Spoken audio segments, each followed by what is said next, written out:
Très attendu, le retour du chercheur de trésors Nathan Drake répond bien au-delà de toutes les attentes. Uncharted 2 Among Thieves est proprement époustouflant. Dans ce jeu d'aventure, le joueur est d'emblée scotché par des cinématiques grandioses qui n'ont rien à envier au cinéma. Énigmes, exploration, combat se mêlent tout au long du jeu. Le but, retrouver la flotte perdue de Marco Polo et surtout son trésor, un trésor qu'il n'est pas le seul à convoiter.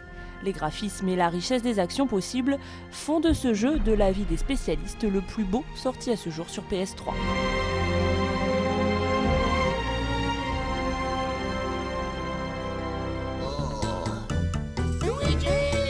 Le célèbre plombier et son frère sont de retour pour une aventure très originale, car ils ont été aspirés dans le corps de leur pire ennemi, Bowser. Pour s'en sortir, ils devront collaborer de l'intérieur pour aider le monstre à se défaire d'une nouvelle menace qui plane sur le royaume champignon.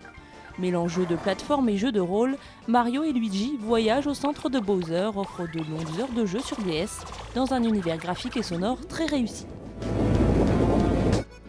L'archéologue Herschel Layton et son assistant Luke reprennent du service dans Le Professeur Layton et la boîte de Pandore.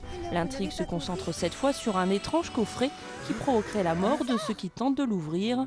Les développeurs ont gardé le charme visuel du premier opus. En revanche, une variété de lieux et décors différents sont proposés. Le but du jeu reste le même, résoudre une flopée d'énigmes parfois ardues pour faire avancer l'histoire. Génial!